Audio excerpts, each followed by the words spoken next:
بسم اللہ الرحمن الرحیم۔ السلام علیکم۔ بزم سخن میں سہیل زرار خلش کا آداب قبول کیجیے۔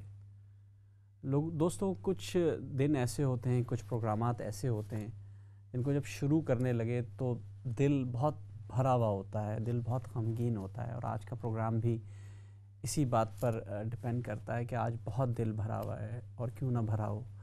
آج کل رات کو ہماری ایک بہت عظیم ہستی، اردو ادب کا ایک سرمایہ، برطانیہ میں جن کے دم سے اردو پھلی پھولی، اردو جو ہے وہ لوگوں تک پہنچی، مشاعرے کی تہذیب کو انہوں نے زندہ رکھا، وہ ہم سے کل خفا ہو گئے، چلے گئے اس دنیا سے۔ اللہ تعالیٰ نے ان کو اپنے پاس بلا لیا، اور وہ تھے علامہ محمد فیاض عادل فاروقی صاحب۔ ایک بہت بڑی ہستی، انا للہ و انا الیہ راجعون کا سانحہ ارتحال جو ہے، اتصال جو ہے، یہ ہمارے لیے ایک بہت بڑا المیہ ہے، خاص کر ہم بزم سخن کے دوستوں کے لیے۔ یہ ایک ایسی ہستی تھے کہ یہ بزم سخن کے ٹی وی کے پروگرامز میں بھی، بزم سخن کے جو ہم شہر میں پروگرام کرتے تھے اس میں ہمیشہ شامل رہتے تھے، اور سب سے بڑھ کر ان کی خصوصیت یہ تھی کہ یہ بزم سخن کا جو واٹس ایپ گروپ تھا اس میں بہت فعال تھے۔ یہ استاد تھے، عالم دین تھے۔ ان کی کتاب اشک گل آئی، اور اشک گل یہ دیوان تھا۔ دیوان کے حوالے سے ہم سب جانتے ہیں کہ تختی کے ساتھ دیوان، یہ واحد ان کی کتاب آئی جو اس قسم کی کا دیوان تھا، جو برطانیہ میں شاید لوگوں نے پہلے دیکھا نہیں تھا۔ ہمیشہ یہ بہت نرم مزاج، بہت ڈاؤن ٹو ارتھ، ہمیشہ ہر ایک کو مشورہ دینے والے، ہر ایک کی اصلاح کرنے والے، ہر ایک سے بات کرنے والے، ہر ایک سے رابطہ رکھنے والے علامہ فیاض عادل محمد فاروقی صاحب جو ہیں وہ اب ہم میں نہیں رہے۔ اللہ تعالیٰ ان کی مغفرت فرمائے۔ لیکن آپ نے جو کارنامے انجام دیے ہیں، آپ کے دینی اور دنیاوی کارنامے، وہ ایک مثال بن گئے ہیں۔ آپ لگ بھگ 50 برس سے برطانیہ میں موجود تھے، آپ نے مختلف ٹی وی چینل سے بھی منسلک رہے، وہاں بھی پروگرامز کرتے رہے۔ آپ کی جو نعت اور حمد کے حمدیہ کلام تھا وہ برطانیہ بھر میں آپ کی پہچان بنا، اور آپ نے اپنی نعتوں کے ذریعے، اپنی حمد کے ذریعے، اپنی غزلیات کے ذریعے جو ہے لوگوں تک اپنی دل میں ان کی جگہ بنائی۔ آپ کی ایک بہت خوبصورت اور مارکت الآراء نظم جو تھی وہ اردو کے موضوع پہ تھی، جس میں آپ نے تقریباً 1000 شعراء کا جو برطانیہ میں یا یورپ میں یا مختلف علاقوں میں یا ہندوستان پاکستان تک موجود ہیں ان سب کا تذکرہ کیا ہے اس میں، اور منظوم تذکرہ آپ نے کیا ہے۔ آپ بہت زودگو شاعر تھے، آپ مختلف تقاریب میں کی بہار تھے، ہمیشہ نظر آتے تھے۔ ابھی پچھلے دنوں ہی جب میں نے یہاں اسلام چینل پہ پروگرام کیا جو مظفر حنفی صاحب کے حوالے سے، اس میں میری ان سے بات بھی ہوئی، اس میں آنا بھی والے تھے لیکن کسی مصروفیت کی بنا پر نہیں آ سکے۔ تو اللہ تعالیٰ نے ایک بہت بڑی ہستی، بہت عظیم ہستی، جو کہ بہت زودگو شاعر تھے، بہت اچھے دینی رہنما تھے، ان کو ہم سے اپنے پاس بلا لیا ہے۔ اللہ کو زیادہ پسند تھی۔ میں صرف یہی چاہوں گا کہ ہم سب مل کے ان کے لیے دعا کریں کہ اللہ تعالیٰ ان کی مغفرت فرمائے اور ان کو اپنے جوار رحمت میں جگہ دیں۔ انشاءاللہ اسلام چینل اردو ان کے حوالے سے ایک بھرپور پروگرام بھی کرے گا، بزم سخن بھی ان کے حوالے سے پروگرام کرے گی۔ یہ بزم سخن کا ایک حصہ تھے علامہ عادل فاروقی صاحب کو اللہ تعالیٰ اپنے جوار رحمت میں جگہ دے۔ میں صرف 2 شعر آج مظفر احمد مظفر صاحب نے جو ان کے حوالے سے کہے ہیں وہ میں سنا کر پھر اس تعزیتی ریفرنس کو یہاں ختم کروں گا کہ فروغ نغمہ مرغ چمن فیاض عادل ہے، فروغ نغمہ مرغ چمن فیاض عادل ہے، ادب کی آبرو روح سخن فیاض عادل ہے، وہ مظہر ہے رسول پاک کے مرد مجاہد کا، جو نکلے باندھ کر سر پر کفن فیاض عادل ہے، مظفر تم تو ہو ایک طفل مکتب درس الفت میں، مظفر تم تو ہو ایک طفل مکتب درس الفت میں، حقیقت میں فقط استاد فن فیاض عالم ہے۔ تو یہ فیاض عادل صاحب کی بات تھی جو آج ہمارے درمیان نہیں رہے۔ ایسے شعراء، ایسے ادیب جن کے لیے ہمیشہ دل ہمارے دھڑکتے رہیں گے اور ان کا کلام ہمیشہ ہمارے درمیان رہے گا۔ تو یہ بات فیاض عادل صاحب کی تھی۔ آج ویسے جو ہمارا پروگرام تھا اس کا آپ سب نے تھوڑا دیکھا بھی ہوگا، ہم نے اس کو لگایا بھی تھا۔ دوستوں، ہمیشہ سے ہمارا کہنا ہے، بلکہ ایک مقولہ بڑا عام ہے، اور وہ مقولہ یہ ہے کہ ہر کامیاب مرد کے پیچھے ایک عورت کا ہاتھ ہوتا ہے، لیکن ایک کامیاب عورت، اس کے پیچھے کتنے ہاتھ ہوتے ہیں اور کیسے وہ آگے بڑھتی ہے، یا وہی خود اٹسیلف اپنے آپ کو کیسے آگے بڑھاتی ہے، یہ آج کی جو ہماری مہمان ہیں ہم ان سے گفتگو بھی کریں گے۔ آپ بہت اچھی ادیبہ ہیں، شاعرہ ہیں، آپ محقق ہیں، آپ زبان کے حوالے سے لنگوسٹک بھی آپ کا کام ہے، آپ کی شاعری کے بھی 2 مجموعے آ چکے ہیں، اس کے علاوہ آپ کا سفر نامہ بھی ایک آ چکا ہے، آپ افسانہ نگار بہت اچھی ہیں، آپ نے بہت اچھے افسانے بھی کہے ہیں، آپ کی لگ بھگ اس وقت 6 کتابیں آ چکی ہیں، ان میں سے ہمارے سامنے موجود ہیں آئینہ مشکل میں ہے، جنگل میں قندیل، یہ شعری مجموعے ہیں، اس کے علاوہ آپ نے جو سفر نامہ لکھا ہے وہ گامزن ہے، گرداب اور کنارے ہے آپ کا، اور جرمنی میں اردو ہے۔ بہت سے مشاعروں میں یہ نمائندگی کر چکی ہیں، جرمنی کی بھی، اردو ادب کی بھی، پاکستان، ہندوستان، برطانیہ، جرمنی، یورپ، امریکہ، ہر جگہ انہوں نے مختلف مشاعرے نہ صرف پڑھے ہیں بلکہ اردو کے حوالے سے بہت زیادہ کام ہے۔ ان کی پوری فیملی، ان کے ہسبینڈ جو ہے وہ، ان کے دیور اور دوسرے لوگ بھی جو ہے بہت اسٹرانگلی جو ہے جرمنی میں اردو کا کام کر رہے ہیں۔ میری آج کی مہمان ہیں، کسی تعارف کی محتاج نہیں ہیں، ڈاکٹر عشرت معین سیما صاحبہ۔ السلام علیکم۔ وعلیکم السلام۔ سیما صاحبہ آپ کیسی ہیں؟ ٹھیک ٹھاک ہیں؟ میں ٹھیک ٹھاک ہوں، بہت شکریہ۔ جی، اصل میں آپ سے گفتگو ہماری جب پہلے ہوئی تھی، جب ہم جرمنی آئے تھے اور آپ کے مہمان بھی جی بنے تھے، اور آپ کی جو کتاب کی تقریباً رونمائی ہوئی تھی آئینہ مشکل میں ہے، تو وہاں آپ سے بہت جی سی باتیں کچھ ادھوری رہ گئی تھیں، اور اس کے بعد آپ سے چند ایک آن لائن مشاعروں میں، کیونکہ اب تو آن لائن مشاعروں کا ہی تذکرہ ہوتا ہے، آپ سے بالکل ملاقات بھی ہوئی، بات چیت بھی ہوئی، لیکن وہ صرف شاعری تک رہ گئی، بات چیت ایک دوسرے کی غزل کو سراہا جا سکا، اس سے زیادہ بات آگے نہ بڑھ سکی۔ آپ افسانہ نگار ہیں، شاعرہ ہیں، محقق ہیں، استاد ہیں، آپ اپنے آپ کو کس جگہ زیادہ دیکھتی ہیں؟ میں اپنے آپ کو کس جگہ زیادہ دیکھتی ہوں؟ دیکھیے، میں اپنے آپ کو سمجھتی ہوں کہ میں اردو زبان کی ترجمان ہوں واہ، اور اردو زبان کی سفیر ہوں۔ میں اپنے آپ کو پردیس میں یہی سمجھتی ہوں کہ مجھے اردو زبان کی ترویج کرنی ہے، اپنی زبان کی شناخت، اس کی تہذیب جو ہے وہ لوگوں تک پہنچانی ہے، چاہے وہ شاعری کی صورت میں پہنچے، چاہے افسانوں کی صورت میں پہنچے، چاہے تراجم کی صورت میں پہنچے، یا سفر نامہ اور صحافت کی صورت میں پہنچے۔ بنیادی مقصد میرا یہی ہے کہ اردو زبان جو کہ اتنی رچ زبان ہے، اس کے اندر اتنے سارے مضامین ہیں، اتنے سارے اصناف میں کام ہو رہا ہے، تو وہ لوگوں تک پہنچے۔ تو بنیادی جو ہے میرا، جسے کہنا چاہیے میرے کام کا اعلی کار، میری زبان ہے۔ واہ، بہت اچھی بات کی آپ نے۔ اچھا، آپ این میری شمل کے دیس میں رہتی ہیں، جنہوں نے اقبال پہ بہت کام کیا، ظاہر جی زبان بھی سیکھی ہوگی، سب کچھ کیا ہوگا، تو آپ نے جرمنی جا کے، کیونکہ ہمارے یہاں مسئلہ پاکستان میں تو ہم اردو انگریزی کی طرف رجحان زیادہ ہوتا ہے اور دوسری زبانوں کی طرف تو نہیں ہوتا، تو کیسا آپ کو واسطہ پڑا ان حوالوں سے کہ آپ کو ایک زبان اور سیکھنی پڑی ایڈیشنل، اور وہ بھی ایسی جگہ جہاں شاید زبان کے لیے کام کرنا مشکل تھا، تو کیسا شروع میں کیسا تجربہ رہا آپ کا جرمن زبان کے حوالے سے؟ جی، یہاں پہ میں پھر وہی بات کروں گی کہ اردو زبان سے جو رغبت یا محبت، یا سمجھیے کہ جو اس کی اہمیت کا اندازہ ہوا، وہ باہر آ کے ہی ہوا، جرمنی آ کے ہی ہوا۔ اور وہ یوں ہوا کہ یہاں جرمنی میں اس زمانے میں، جب آج تقریباً 28-29 سال پہلے جب میں یہاں آئی تھی، تو اس وقت انگریزی بالکل بھی نہیں تھی، اچھا، اور انگریزی کو اس طرح لوگ لیتے بھی نہیں تھے۔ ہم انگریزی زبان وہاں سے لے کے آئے تھے اور یہ سوچ رہے تھے کہ یورپ ہے تو کام چل جائے گا، لیکن یہاں آنے کے بعد دیکھا کہ وہ تعلیم حاصل کرنے کا جو سلسلہ ہے مکمل طور پر جرمن زبان میں ہے۔ آپ کو جرمن زبان پہلے سیکھنی ہے، اور میری فیلڈ جو تھی وہ صحافت تھی، تو اس حوالے سے مجھے تو اور بہتر طور پر اپنی زبان جو ہے جرمن زبان بہتر کرنی تھی۔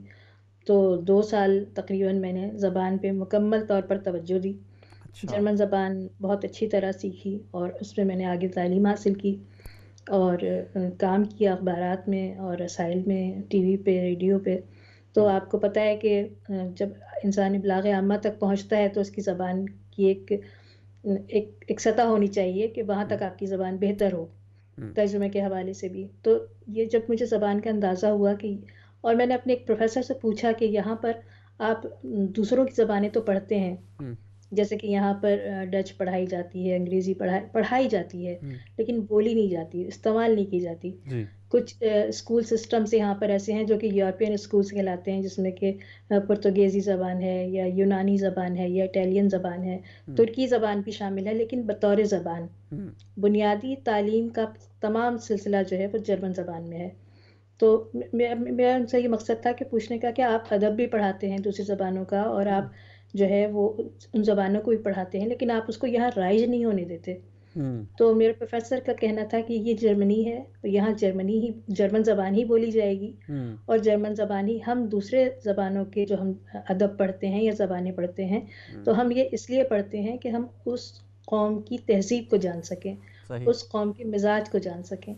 تو اردو زبان اس وقت یہاں نہیں تھی، تو اردو کی جو شیرینی ہے، جو اس کی خوبصورتی ہے، جو لطافت ہے، تو پھر میں نے سوچا کہ اس زبان کو بھی یہاں متعارف کروایا جائے، چاہے وہ آپ کلاسیکل ادب کے حوالے سے کریں یا نئے لکھنے والوں کو یہاں متعارف کروایا جائے۔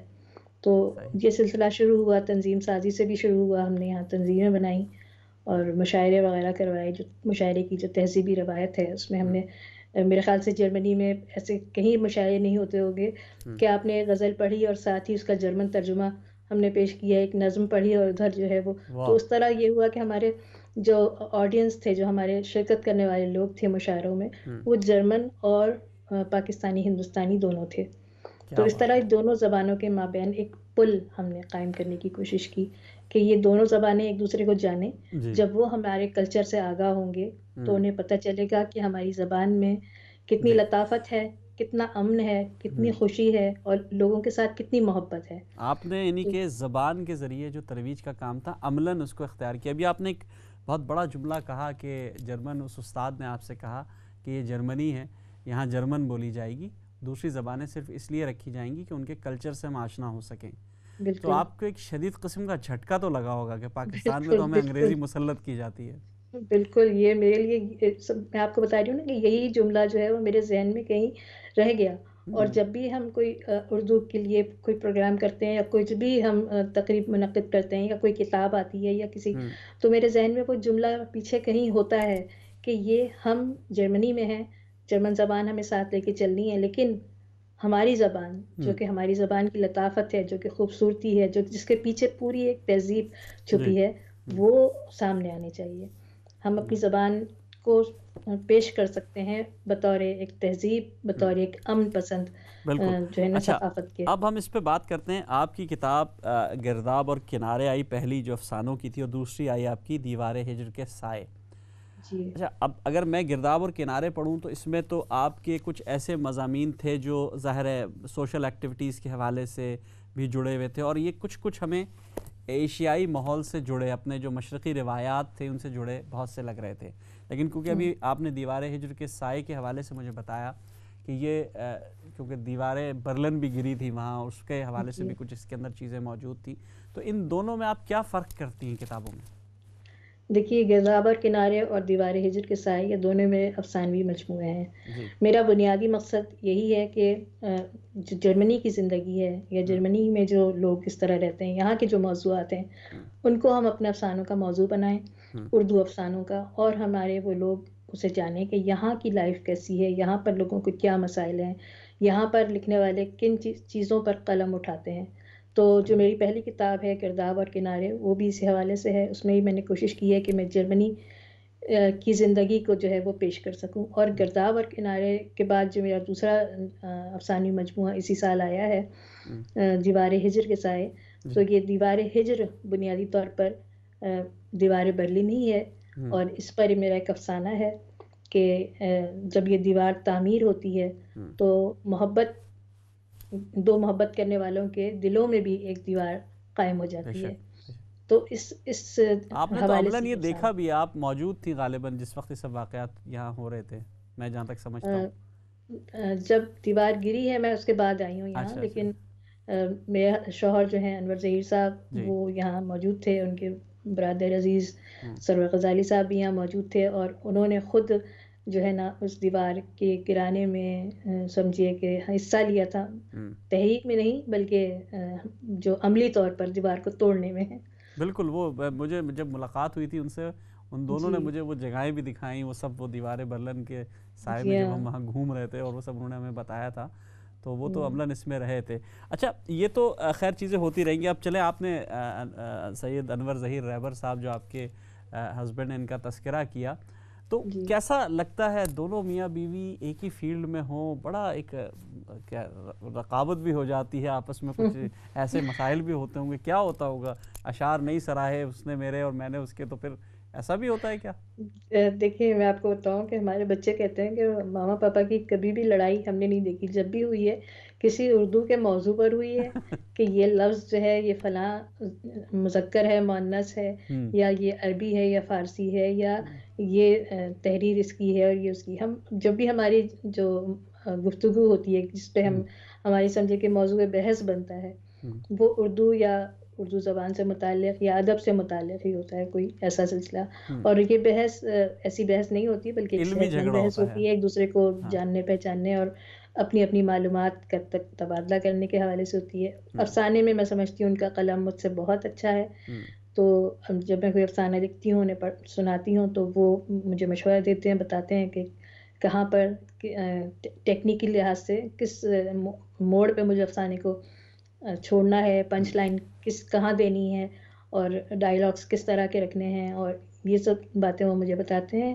اور شاعری کے حوالے سے جہاں تک ہو سکتا ہے تو میں ان کو بتاتی ہوں کہ دیکھیں یہ آپ کا شعر جو ہے یہ وزن میں نہیں ہے، یا آپ کے بحر سے خارج ہے، یا اس کا موضوع بدل رہا ہے، تو نظم کے حوالے سے. تو وہاں ہماری یہ اس طرح کی گفتگو ہوتی رہتی ہے. بیسکلی ان کی جو فیلڈ ہے وہ تو ویسے ہی میڈیکل فزکس ان کی فیلڈ تھی، میڈیسن کے طالب علم تھے، انہوں نے تو یہاں سے طب کی تعلیم حاصل کی ہے، اور لیکن بعد میں وہ ترجمہ کے حوالے سے آئی. یہ تو ایک شوق تھا ہمارا.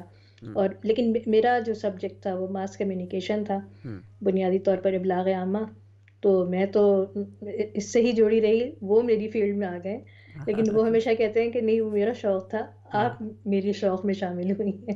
نہیں یہ بڑی اچھی بات ہے کہ اگر میاں بیوی کے درمیان علمی بحث ہو رہی ہو، اور علمی اور لفظوں پر اور الفاظ پر اور اس کی بحر پر اور ردیف اور قافیے پر، تو جناب اس سے اچھی کیا گفتگو ہوگی، یہ تو بہت ہی اچھی ہوگی. اچھا اب بات کرتے ہیں، آپ نے کیونکہ بحر اور ردیف اور قافیے کی بات کی، آپ کی پہلی محبت کیا غزل رہی، نظم رہی شاعری میں، یا کیا رہا آپ کا؟ غزل. اچھا. غزل مجھے شروع سے ہی جو ہے وہ اٹریکٹ کرتی تھی. کلاسیکل جو شعرا تھے جیسے کہ آپ کہیں غالب، اس کی کوئی خاص وجہ تھی، کوئی ماحول کا تھا حصہ تھے، کچھ میرے خیال سے گھریلو ماحول؟ جس زمانے میں غزل سے رغبت پیدا ہوئی وہ عمر ہی ایسی تھی، تو اس لیے وہ کچھ جو عشقی اشعار اور محبت کی داستانیں اور حسن اور مطلب زندگی کی، ہم نے غزل سے صرف اس موضوع کو لیا، وہاں سے جو ہے وہ غزل ہماری مزاج کا حصہ بنی. لیکن رفتہ رفتہ عمر کے ساتھ ساتھ اور وقت کے ساتھ ساتھ حالات کے ساتھ ساتھ ظاہر سی بات ہے کہ موضوع اس میں بدلتے چلے گئے، اور آج جو ہے وہ غزل بالکل ہی اپنی شکل دوسری پیش کر. تو میں چاہوں گا کہ ہم بریک پہ جانے سے پہلے ایک غزل کے چند نمونے اگر آپ کی طرف سے ہم سن سکے، کچھ اشعار، تو ہمارے ناظرین اور سامعین تک بھی پہنچیں گی آپ کی غزل. اچھا تو میں ضرور سناتی ہوں. جی. میں نے یہ کھولی ہے کتاب اور سامنے ہی آ گیا ہے ایک غزل کی، میں کچھ اشعار سناؤں گی.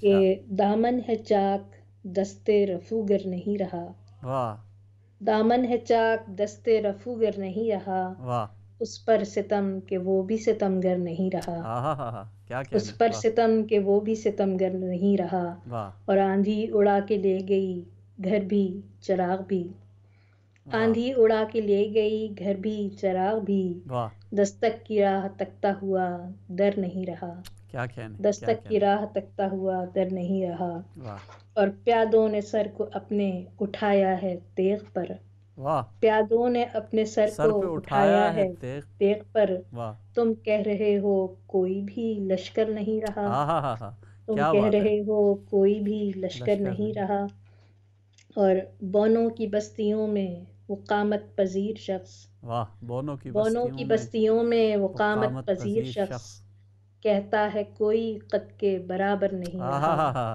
کہتا ہے کوئی قد کے برابر نہیں رہا، اور کاغذ کی ناؤ پار اترنے لگی وہاں، کاغذ کی ناؤ پار اترنے لگی وہاں، کہنے کو جس نگر میں سمندر نہیں رہا، واہ کہنے کو جس واہ نگر میں سمندر نہیں رہا، واہ، اور سچ بولنے کی پائی ہے سیما نے یہ سزا، ہوں، سچ بولنے کی پائی ہے سیما سیما نے نے یہ یہ سزا، سزا، یعنی شہادتوں کا وہ منظر نہیں رہا، ہاں، یعنی شہادتوں کا وہ منظر نہیں رہا۔ بہت کیا شکریہ۔ کہنے، کیا کہنے، بہت خوب بہت خوب۔ آپ کی کتاب آئینہ مشکل میں ہے، جی میں اس کی تقریب رونمائی میں شریک تھا، مجھے یہ شرف حاصل ہوا۔ اس کے بہت ایک بڑا جو آپ نے ٹائٹل اس کا چنا ہے آئینہ مشکل میں ہے، جی اس کی کوئی خاص وجہ تھی؟ کیونکہ یہ تو پورے ایک ڈی فیس کرنے والی بات ہے نا، کہ بالکل آئینہ مشکل میں ہے، یعنی کہ جو شخص ہے وہ مشکل میں نہیں ہے بلکہ آئینہ مشکل میں ہے، کیونکہ آئینہ اتنا جھوٹ دیکھ رہا ہے، اتنا سچ دیکھ رہا ہے، اتنی غلط بیانی دیکھ رہا ہے۔ تھوڑا سا اس عنوان پہ تھوڑی سی بات کیجیے گا۔ دیکھیے، میری ایک غزل کا مصرع ہے، شعر ہے، یہ ردیف ہے جی، بلکہ، کہ ایک چہرے پر ہے چہرہ آئینہ مشکل میں ہے، گمشدہ ہے عکس میرا آئینہ مشکل میں ہے۔ واہ، تو کیا بات، آج کی جو دنیا ہے، ہم ایک چہرے پر دوسرا چہرہ سجائے، ہم سبھی بے اس شک، طرح سے گم ہو گئے ہیں کہ ہمیں اپنی اصل چہرہ جو ہے وہ پہچان میں نہیں رہا ہے۔ اب آئینہ جو ہے وہ تو سچ کی عکاسی کرتا ہے نا۔ بے شک، جب ہم چہروں پہ چہرے چڑھا لیتے ہیں تو پھر وہ سچ کہاں سے سامنے آئے گا؟ آج کی دنیا اتنے زیادہ، جسے کہنا چاہیے جھوٹ میں، چاہے وہ جو بھی شعبہ زندگی ہو، آپ دیکھیے کہ سیاست ہے، صحافت ہے، سمجھتی ہوں میں بہت سارے شعبے ہیں ہمارے زندگی کے، جہاں پر ہمیں جو کرنا چاہیے یا جو ہماری ذمہ داری ہے یا جو ہم خود ہیں وہ ہم پیش نہیں کر رہے ہیں۔ ہمارا المیہ ہی یہی ہے کہ ہم وہ دکھانے کی کوشش کر رہے ہیں جو ہم نہیں ہیں، اور ہم وہ چھپانے کی کوشش کر رہے ہیں جو ہم ہیں۔ بالکل بالکل، تو آئینہ تو مشکل میں آئے گا ہی نا، پھر زندگی تو مشکل میں آئے گی ہی۔ بہت اچھی تو بات کہی آپ نے۔ اس پر آئینہ مشکل میں ہے کے علاوہ آپ کی دوسری کتاب تھی جنگل میں قندیل، اس پر بھی ہم بات کریں گے۔ اصل میں ہوتا یہ ہے دوستوں کہ جس وقت شاعری پہ بات ہو رہی ہو تو آپ شاعر کے خیالات کو اپنے خیالات میں ڈھالتے ہیں۔ جس وقت وہ اپنا شعر سنا رہا ہوتا ہے تو آپ یہ سمجھتے ہیں کہ جو کچھ اس نے کہا ہے وہ دراصل میرے لیے کہا ہے۔ یہی کچھ گفتگو ہماری درمیان جاری ہے۔ عشرت معین سیما ہمارے ساتھ موجود ہیں، ان کی کتاب آئینہ مشکل میں ہے اور جنگل میں قندیل، اس پر بھی ہم ڈسکشن کریں گے۔ ان کی 6 کتابیں آ چکی ہیں، ان کی سفر نامہ بھی آیا ہے گامزن کے نام سے، اس پر بھی ہم بات کریں گے، لیکن ہمیں ایک چھوٹے سے بریک پہ جانا ہے۔ بریک کے بعد آپ سے پھر ملاقات ہوگی۔ السلام علیکم ورحمۃ اللہ وبرکاتہ۔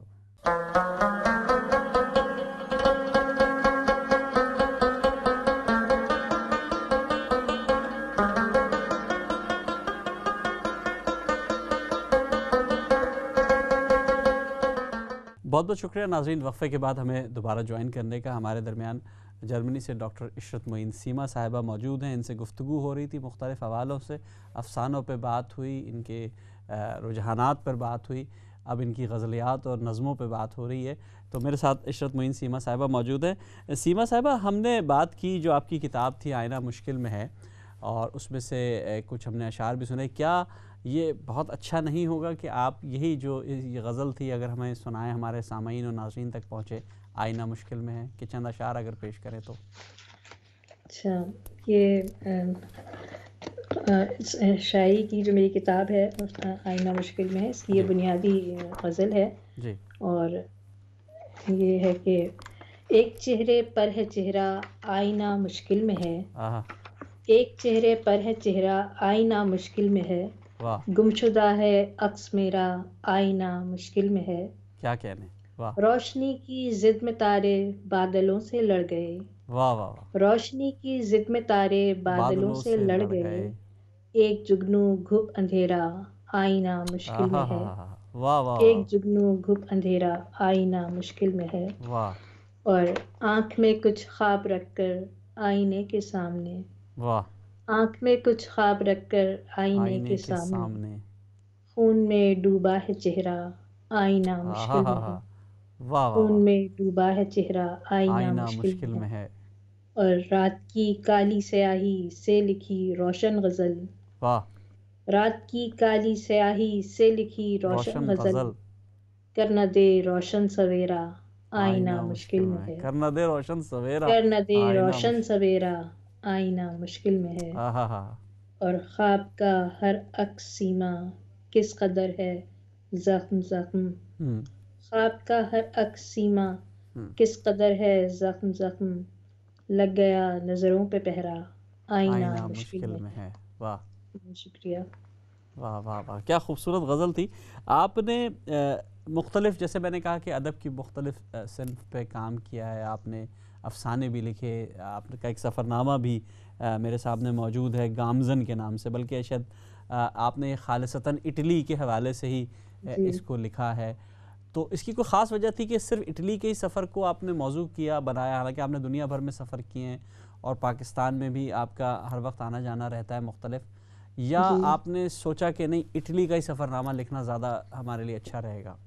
نہیں، اٹلی کا سفر نامہ لکھنے کی ایک وجہ سب سے بڑی یہ تھی کہ وہ میرا ایک ایسا تجربہ تھا. میں جن دنوں اپنا پی ایچ ڈی کر رہی تھی جی. تو ملان یونیورسٹی میں میری کچھ عرصہ مجھے رہنا پڑا تھا. اچھا. تو بحیثیت ایک ماں، ایک بیوی، یہاں سے اپنا تعلیمی جو نظام اٹھا کر کے گھر کا سارا چھوڑ چھاڑ کر کے میں ایک اٹالین فیملی کے پاس رہی.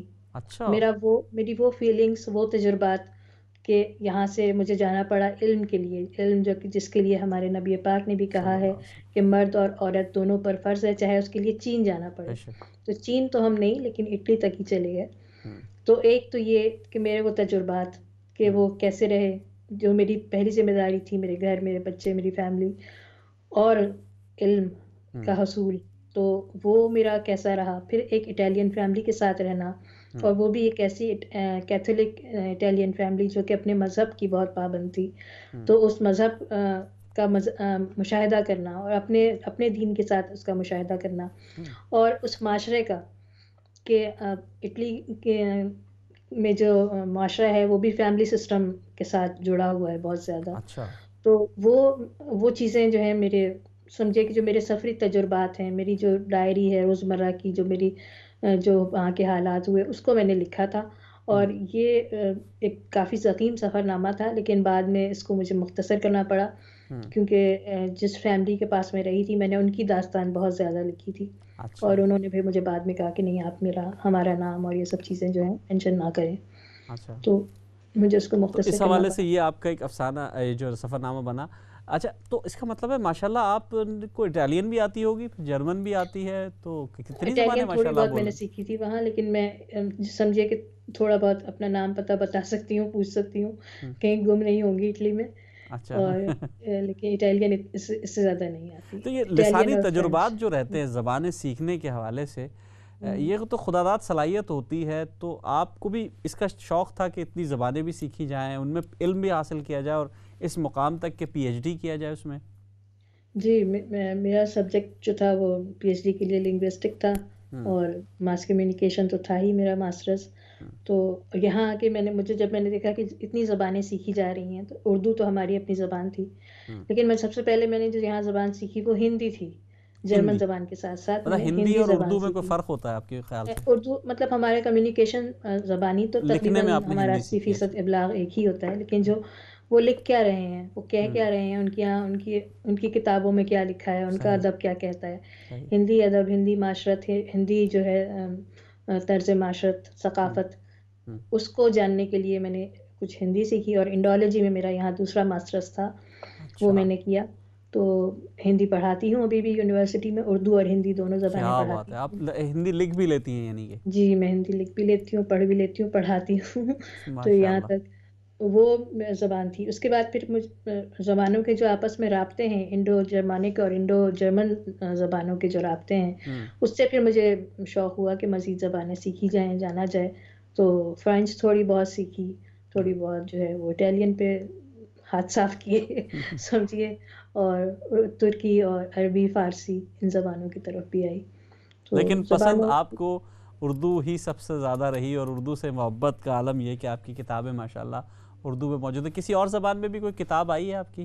میری ہندی زبان میں بھی ہے، جرمن میں بھی میں نے کافی لکھا ہے، جرمن اچھا۔ زبان میں تو میں نے کافی لکھا ہے اور موجود ہے، اور میں اپنے افسانوں کے اب ترجمے بھی کر رہی ہوں جرمن زبان میں، اور کوشش کر رہی ہوں کہ اپنی شاعری کو بھی لے کر آؤں۔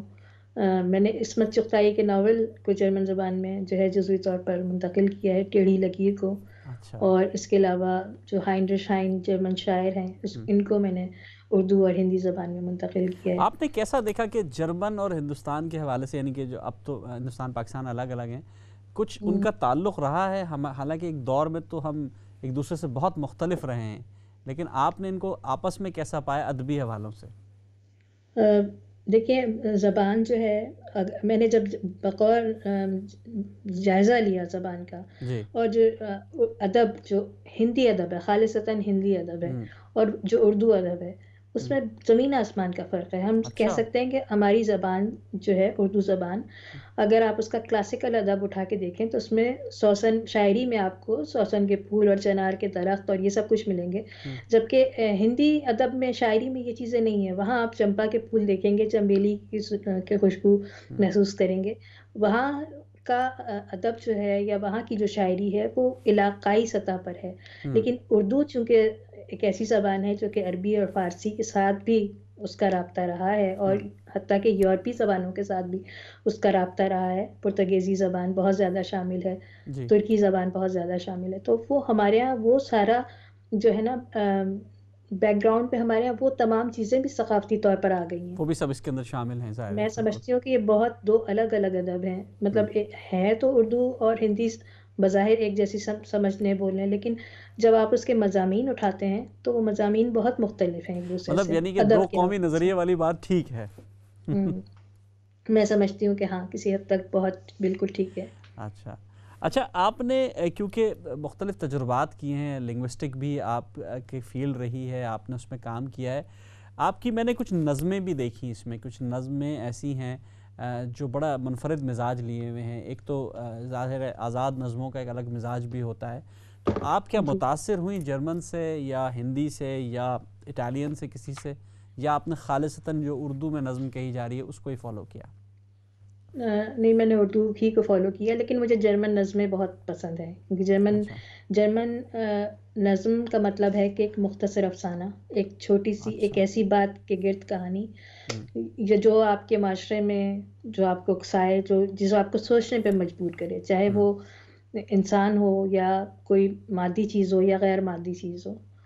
تو اس چیز کو میں نے بھی جو ہے وہ اپنا ایک سمجھیے اعلی کار بنایا، اور میں نے مختلف چیزوں کے حوالے سے شاعری کی، انسانوں کے حوالے سے، رشتوں کے حوالے سے، ماں کے حوالے سے۔ یہ تمام موضوعات جو ہیں وہ جرمن ادب میں یا جرمن شاعری میں موجود ہیں۔ تو اچھا، میں آپ نے سمجھتی ہوں، میں نے جتنا دیکھا اس چیزوں کو، آپ نے جو ایک روایتی آج کل ایک دور چل رہا ہے احتجاجی شاعری کا بھی، مزاج بدل جاتے ہیں، لوگ واقعاتی شاعری بہت کر رہے ہیں نظموں کے حوالے سے، کوئی واقعہ ہو اس پہ فوراً نظم آ گئی، کوئی حادثہ ہوا اس پہ نظم آ گئی، فوراً دو شعر آ گئے۔ آپ کا رجحان اس طرف نہیں ہے؟ آپ پراپر ایک بیٹھ کر ایک اس کو کرتی ہیں، یا آپ بھی سوچتی ہیں کہ نہیں آج ایک واقعہ ہوا ہے اس پر مجھے بھی دو شعر لکھنے چاہیے؟ کیونکہ فیس بک کی جنگ بھی تو چل رہی ہے نا آج کل۔ ہاں، نہیں، یہ تو دیکھیے، آپ بھی شاعری کرتے ہیں، آپ کو بھی اس بات کا اندازہ ہے کہ جب شاعر کتنا حساس طبقہ ہے ہمارے معاشرے کا، جب بھی کوئی ایسا کوئی واقعہ ہوتا ہے جو کہ آپ کے دل تک پہنچتا ہے، چاہے وہ خوشی ہو یا چاہے کوئی دکھ کی خبر ہو، تو کہیں نہ کہیں افسانے کی صورت میں، شاعری کی صورت میں یا کسی مضمون کی صورت میں وہ چیز باہر تو آتی ہے۔ آپ اپنی کیفیات، اپنی جو آپ کے داخلی جذبات ہیں ان کا اظہار تو آپ کرتے ہی ہیں، تو وہ چاہے شعر کی صورت میں ہو یا کسی افسانے کی صورت میں ہو، تو وہ تو باہر آتے ہی ہیں، اس کو یہ بالکل نارمل اچھا، بات ہے۔ ابھی آپ کی کیونکہ وقت کی قلت ہے، میں 2-3 سوال اور کرنا چاہوں گا۔ ابھی ماشاءاللہ آپ لوگوں نے ایک آواز اردو برلن کے نام سے ایک ریڈیو کا بھی آغاز کیا ہے برلن میں، آپ کی تنظیم بھی چل رہی ہے، آپ مختلف حوالوں سے، ابھی آپ نے ایک بہت بڑی کانفرنس کی، 3 دن پر محیط تھی وہ، اور اس کے اندر بہت سی چیزیں ہم نے دیکھی۔ تو یہ سب ایکٹیویٹیز ماشاءاللہ آپ لوگ کر رہے ہیں، اللہ تعالیٰ آپ کو اس پہ مبارکباد دیں، لیکن آپ کیا سمجھتے ہیں کہ آپ ایک بیج بو رہے ہیں یا ایک آلریڈی ایک فصل تیار ہے اور آپ اس پہ کام کر رہے ہیں؟ نہیں، میں سمجھتی ہوں کہ ہم ان کے بیج بو رہے ہیں، کیونکہ اس سے پہلے اتنا زیادہ اردو میں اس طرح سے کام نہیں ہوا تھا. اردو کا پہلا مشاعرہ انور ظہیر رہبر صاحب نے یہاں جرمنی میں کروایا، برلن میں کروایا. جرمنی میں تو یقینی طور پہ ہو چکا ہوگا دوسرے شہروں میں، لیکن برلن میں جو تاریخ لکھی گئی ہے، برلن جو کہ مشرق اور مغرب دو حصوں میں، بلکہ دو ملکوں میں بٹا ہوا شہر تھا، اس میں جو ہے مشاعرے کی روایت انور ظہیر صاحب نے ڈالی سب سے پہلے. بزم جو ہماری بنی، بزم ادب اردو، سب سے پہلے تنظیم اردو ادب کی یہاں ہم نے ہی بنائی. مطلب سرور غزالی صاحب ہیں، انور ظہیر صاحب ہیں، میں ہوں، اور حیدر علی وفا صاحب ہیں ان کے ساتھ مل کر کے. پھر عارف نقوی صاحب کے ساتھ اردو انجمن کے ساتھ ہم نے کام کیا، اردو انجمن کا آغاز کیا. انہوں نے آغاز کر دیا تھا، ہم نے پھر اس کو آگے چلایا. اور اسی طرح اردو کا جو پہلا ادبی میگزین تھا، جو رسالہ تھا نئی کاوش کے نام سے، وہ میری زیر دارت جو ہے یہاں اس کا آغاز کیا ہم نے. وہ رسالہ کافی عرصے تک چلتا رہا اور بہت مقبول ہوا. اس میں ہم نے جو ہے مقامی لوگوں کے علاوہ کلاسیکل لوگ جو شعراء اور ادباء اور اساتذہ ہیں ان کو بھی شامل کیا. اس میں میرے جرمن پروفیسر ساتھ شامل تھے جو اس کی سرپرستی کر رہے تھے. پروفیسر عبدالسلام صاحب یہاں ہوتے تھے، اردو کے بہت اچھے پروفیسر تھے، انہوں نے اس کی سرپرستی کی اور اس کو ہم لے کے چلے. پھر اسی طرح ریڈیو، چونکہ تخصیصی صحافت کے حوالے سے میں سمجھتی ہوں کہ ریڈیو آج کے دور میں اس لیے اہم ہے ہمارے لیے کہ بہت سارے جو ہندی اور اردو والے جو لوگ ہیں، یا وہ دو کیٹیگری میں بٹ گئے ہیں. لوگ پڑھ نہیں سکتے ہیں، اردو والے جو ہیں وہ بہت سارے بچے وہاں تک نہیں سمجھ تو لیتے ہیں، کمیونیکیشن کریں، آپ ان سے بات چیت کریں سمجھ لیں گے، لیکن بہت سارے بچے پڑھ نہیں پاتے ہیں، یا کم از کم ادب تک نہیں پڑھ پاتے ہیں. تو یہ ہماری بنیادی کوشش اصل میں یہ ریڈیو کی یہی ہے کہ اس میں ہوگا زبانی مطلب ابلاغ کیا جو ہے چیزیں وہ ہوں گی اس کے اندر. بالکل ہمارا جو ادب ہے، جو ہماری شاعری یہاں یورپ میں کیا ہو رہی ہے، ہمارے یورپ میں اردو کی کیا صورتحال ہے، یہ ہمارے بچے بھی جانیں اور اس کو لے کے آگے بڑھیں، اس کو آگے چلائیں. اب ظاہر سی بات ہے کہ ہم کب تک رہیں گے یا ہم کب تک چلائیں گے، ہمارے بعد اگلی نسل تیار ہونی چاہیے. تو اس سلسلے میں ہمارے بچے بھی ہماری مدد کرتے ہیں. بڑا کام ہے، بہت آپ نے ماشاءاللہ اس کو کیا ہے، لے کے چل رہے ہیں. اچھا، کیونکہ میرے پاس وقت کی قلت بھی ہے اور میں چاہوں گا کہ کچھ آپ کا کلام شاعر بزبان شاعر بھی آئے. ہم نے نظم پہ بھی بات کی اور آپ کی غزلیات تو ہم سن ہی رہے ہیں، تو کیا خیال ہے کچھ سنا جائے آپ سے؟ بالکل، اگر آپ کہتے ہیں تو میں آپ کو سناتی ہوں. دیکھیے، ایک موضوع ایک جدید ہے، مدر ڈے پہ ماں کا تحفہ. مدر ڈے جو یہاں یورپ اور امریکہ، کینیڈا، اب تو خیر پاکستان ہندوستان میں منایا جاتا ہے، تو اس کے حوالے سے، لیکن بچے ماں کو تحفہ دیتے ہیں، لیکن ماں ایک دعائیہ تحفہ دے رہی ہے. تو اس حوالے سے آپ دیکھیے کہ یہ نظم لکھی تھی کہ اے مثل گڑیا میرے چمن کی حسین پریوں، اے مثل گڑیا میرے چمن کی حسین پریوں، اے سارا مایا سہیلیوں ماں کی جان پریوں. تمہاری معصومیت پہ واری یہ چاند سورج، تمہاری معصومیت پہ واری یہ ماں تمہاری، یہ چاند سورج فلک کے تارے یہ دنیا ساری، گلوں کی خوشبو جگا رہی ہے یہ کیسا جادو جگا رہی ہے، خزاں کے رنگ بادلوں کا سنگم فضا میں رنگوں کو گھولتا ہے، یہ پہلی بارش کا پہلا قطرہ تمہارے گالوں کو چومتا ہے، مہکتی شامیں یہ دن سنہرے یہ اجلے نکھرے چمن سویرے، یہ محو رقصاں ہوا کے جھونکے، یہ میرے نغمے میرے ترانے یہ خواب و خوشبو ہنسی نظارے، تمہاری معصومیت پہ جائیں تمہاری معصومیت پہ جائیں یہ واری واری، حسین لمحے محبتوں سے عقیدتوں سے تمہیں نکھاریں تمہیں سنواریں، میں انہی لمحوں کے ایک سرے پر خزاں کو تھامے تمہاری عمر خضر کو باہوں میں سینچتی ہوں، سلامتی کا حصار بن کر دعاؤں کی ایک لکیر تا عمر کھینچتی ہوں. یہ میری بیٹیاں ہیں سارا مایا، ان کے لیے جی بڑی ماشاءاللہ اچھی بچی ہیں اور اردو بڑی اچھی بولتی ہیں، اور بڑا میں نے خود دیکھا، میری بھی کوشش برطانیہ میں ہے کہ میرے بچے جو ہیں اردو بولیں، الحمدللہ بہت اچھی بول رہے ہیں، تو یہ ضروری ہے کہ یہ ہوا جائے. جی، تو آپ کی بہت خوبصورت ہم نے نظم سنی، لیکن میں چاہوں گا کہ اگر اس سلسلے کو جاری رکھیں. ضرور. اور میں یہاں آپ کے توسط سے، کیونکہ بچوں کی بات ہو رہی ہے اور یقینی طور پہ اس انٹرویو کو ہمارے جو طلبہ اور طالبات اور ہمارے جو بچے ہیں وہ ضرور سنیں گے، تو میں ذکر یہ بھی کر دوں کہ میری بیٹیوں، میری جو چھوٹی بیٹی ہے مایا ظہیر، اس نے ملا نصر الدین کو اردو سے جرمن زبان میں منتقل کیا ہے اس کی کہانیوں کو، اور خود پڑھ کے اور خود کر کے. اور اس کے علاوہ جو میری بڑی بیٹی ہے سارہ ظہیر، اس نے علامہ اقبال کی بچوں کی نظموں کو جو ہے وہ جرمن زبان میں ترجمہ کیا ہے. تو یہ اردو کے حوالے سے کہ ان کا ایک طرح کا ٹاسک تھا جو انہوں نے پورا کیا ہے. اور بھی ہمارے بہت سارے بچے جو ہیں وہ کر رہے ہیں اردو کے حوالے سے کام، پڑھ رہے ہیں اردو اور سیکھ رہے ہیں، اور انشاءاللہ وہ ادب تک بھی ضرور آئیں گے. کیا بات ہے، زبردست. جی اب میں آپ کو کچھ اشعار سنا دیتی ہوں اپنے، جیسا کہ آپ نے کہا ہے کہ دل گرفتہ ہوں میں پرشکستہ تئیں، دل گرفتہ ہوں میں پرشکستہ تئیں، پھر بھی کافی ہے مجھ کو یہ شمع یقین. اپنی پرواز ہمت پہ حیران ہوں، اپنی پرواز ہمت پہ حیران ہوں، چوم لی چاند تاروں کی میں نے جبیں، چوم لی چاند تاروں کی میں نے جبیں. اور اس طرح کچھ اشعار ہیں کہ عکس جمال دام میں آنے کے اور تھے، عکس جمال دام میں آنے کے اور تھے، اور اب کے مزاج آئینہ خانے کے اور تھے، اب کے مزاج آئینہ خانے کے اور تھے.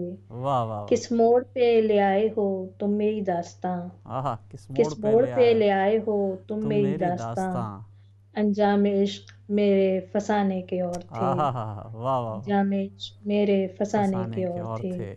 اور مصطفیٰ زیدی کے مشہور شعر انہی راستوں پہ چل کے اگر آ سکو آؤ، میں نے اسی شعر کو لیکن اسی کو دوسرے انداز میں کہا ہے کہ کچھ کہکشائیں مجھ کو ملی ایسی پرتپاک، کچھ کہکشائیں مجھ کو ملی ایسی پرتپاک، اس گھر تلک تو راستے جانے کے اور تھے، اس گھر تلک تو راستے جانے کے اور تھے. کیا بات ہے، کیا بات ہے. کچھ مرحلے ہمارے بھی ہیں جاں گداز سے، کچھ مرحلے ہمارے بھی ہیں جاں گداز سے، لیکن اصول ان کے زمانے کے اور تھے، اور ہم وارثان لوح و قلم ہیں جہان میں، ہم وارثان لوح و قلم ہیں جہان میں، ورنہ تو بوجھ سر پہ اٹھانے کے اور تھے. کتنی سادگی سے کہہ دیا، پھر پڑھیے گا. واہ واہ، سر پہ اٹھانے کے اور تھے. واہ. اور سیما نمائشوں سے پتہ چل گیا ہمیں، سیما نمائشوں سے پتہ چل گیا ہمیں، کھانے کے دانت اور دکھانے کے اور تھے. واہ واہ، کیا خوبصورت محاورہ استعمال کیا ہے. واہ، پھر پڑھیے گا یہ مقطع ذرا. سیما نمائشوں سے پتہ چل گیا ہمیں، کھانے کے دانت اور دکھانے کے اور تھے.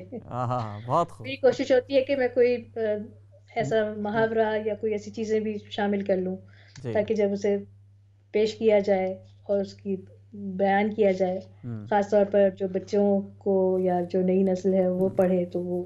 آپ جس دور میں کراچی یونیورسٹی میں تھیں تو اس وقت تو ماشاءاللہ بڑی محفلیں بھی ہوتی تھیں، بعد میں تو ایک دور آیا جب یہ سب کچھ ختم ہو گیا، تو کیسا تھا وہ ماحول، کیسا تھا ادبی ماحول؟ وہ ماحول بہت اچھا تھا، جس نے ہماری پرورش کی، سمجھیے پالش کیا ہمیں، وہ وہی ماحول تھا. اس زمانے میں بزم طلبہ کے پروگرامز ہوا کرتے تھے جامعہ کراچی میں، اور اس کے علاوہ اور دیگر کالجوں میں، میڈیکل کالجز میں، تو ہم باقاعدہ طور پر اس میں حصہ لیا کرتے تھے. جو ہمارے اساتذہ شعراء تھے وہ اس میں بحیثیت صدر یا جو ہے مہمان خصوصی تشریف لایا کرتے تھے، اور وہ ہماری آگے معاونت کرتے تھے، ہماری ہمت بندھاتے تھے. تو میری انہی مشاعروں میں اور انہی اس میں جناب محسن بھوپالی صاحب سے ملاقات ہوئی. میرے خیال ہے محمود غزنوی صاحب بھی اس دور میں ہوا کرتے تھے یا اس زمانے کے اندر بڑے، وہ بھی بڑے. سلیم احمد صاحب تھے، ہاں جی، اور جی، اور شمیم احمد صاحب تھے، سحر انصاری صاحب تھے، ابھی بھی ہیں، اللہ تعالیٰ ان کا سایہ سلامت رکھے. اور اس کے علاوہ اور بہت سارے جو ایک دور تھا جناب، پوری تہذیب تھی وہ، ہماری تہذیب تھی جو ہم نے وہاں اس کو ہم سب نے اس سے استفادہ کیا. میں چاہوں گا کہ وقت کی قلت ہے، پہلے تو میں ایک سوال پوچھ لیتا ہوں تاکہ اس کے بعد میں آپ کے اشعار سنوں. یہ ساری گفتگو جو ہم نے آپ کے ساتھ کی، اس کا بنیادی مقصد صرف یہی تھا کہ ہم لوگوں تک یہ بات پہنچائے کہ برطانیہ یا یورپ میں رہ کر بھی اردو کی خدمت کی جا سکتی ہے، اور ایک فیملی، ایک خاندان کی حیثیت سے بھی اس کو لے کر کس طرح چلا جا سکتا ہے. اس کی زندہ اور جیتی جاگتی مثال عشرت معین سیما صاحبہ ہے. سیما صاحبہ، آپ کیا کہیں گی؟ کچھ بات کہہ دیجئے، کوئی پیغام دے دیجئے ان لوگوں تک آپ کا پیغام پہنچ جائے. اس کے بعد میں آپ سے چند اشعار اور سنوں گا جاتے جاتے. میرا پیغام ہمیشہ یہی ہوتا ہے کہ اپنی زبان، اپنے بچوں کے ساتھ اپنی زبان بولیے اور کوشش کیجئے کہ آپ کے بچے آپ کی زبان سیکھیں، لکھنا اور پڑھنا بھی سیکھیں اور ان کو رغبت دلائیے، کیونکہ ہماری زبان ہماری تہذیب ہے اور اس تہذیب کے پیچھے جو ہے ایک پوری تاریخ، پوری ایک ثقافت چھپی ہوئی ہے. بے شک. آپ کے بچے جب آپ کی زبان بولنا سیکھ جائیں گے تو یہ آپ کی ثقافت کبھی بھی ختم نہیں ہوگی، آپ کی تہذیب کبھی بھی ختم نہیں ہوگی بلکہ مزید سرخرو ہوگی. تو اپنی زبان پہ فخر کیجئے، اپنی زبان بولیے، اپنی زبان میں بچوں کو تعلیم بھی دیجئے نجی طور پر. ظاہر سی بات ہے کہ دنیاوی تعلیم دینے کے لیے ہمیں انگریزی اور دوسری زبانوں کو ساتھ رکھنا پڑے گا، لیکن اپنی زبان کو فراموش نہیں کیجئے، اس کو جو ہے اہمیت دیجئے. بہت اچھی بات آپ نے کہی. بس میں چاہوں گا کہ چلتے چلتے اگر چند اشعار ہو جائیں، میرے پاس 1-1.5 منٹ ہے لگ بھگ، تو میں چاہوں گا کہ چند اشعار کی ایک اپنی غزل جو کہ میری نمائندہ غزل بنی تھی، تو اس کے کچھ اشعار ہیں وہ سناتی ہوں میں. کہ سر کو بچاتے یا درو دیوار بیچتے، سر کو بچاتے یا درو دیوار بیچتے، سر کی حفاظتوں میں کیا دستار بیچتے، سر کی حفاظتوں میں کیا دستار بیچتے، اور شہرت کے مول خوب لگے شہر میں مگر، شہرت کے مول خوب لگے شہر میں مگر، ہم محترم کہاں تھے جو کردار بیچتے، واہ واہ واہ واہ، کیا ہم بات ہے. محترم کہاں تھے جو کردار بیچتے، شہرت کے مول خوب لگے شہر میں مگر، ہم محترم کہاں تھے جو کردار بیچتے، اور اس کانپتی زمین نے سب خاک کر دیا، اس کانپتی زمین نے سب خاک کر دیا، ورنہ ہم آرزوؤں کے مینار بیچتے، کیا بات ہے، بہت ورنہ ہم آرزوؤں کے مینار بیچتے، اور ہوتا جو اختیار میرے ہاتھ میں تو پھر، ہوتا جو اختیار میرے ہاتھ میں تو پھر، بستے خرید لاتے یہ ہتھیار بیچتے. بہت بہت زبردست، بہت بہت شاندار. بہت شکریہ آپ کا عشرت معین سیما صاحبہ. میں دل کی گہرائیوں سے آپ کا شکریہ ادا کرتا ہوں. آپ نے اس محفل میں شرکت فرما کر اسلام چینل کو، بزم سخن کو جو عزت بخشی. آپ سے گفتگو کرنے کے بعد میں بہت مطمئن ہوں. مجھے لگتا ہے کہ انشاءاللہ یورپ میں اور برطانیہ میں اور دوسری جگہوں پہ جو ہے اردو کا مستقبل بہت تابناک ہے. اس لیے کہ جب تک یہ علم ہم اپنی اگلی نسل کو فراہم نہیں کریں گے، جب تک ہم اپنی زبان، اپنی تہذیب، اپنی کلچر اپنی اگلی نسل کو نہیں فراہم کریں گے، ہم کامیاب نہیں ہو سکتے. اگلے ہفتے آپ سے پھر ملاقات ہوگی. اپنا بہت خیال رکھیے گا. السلام علیکم ورحمۃ اللہ وبرکاتہ.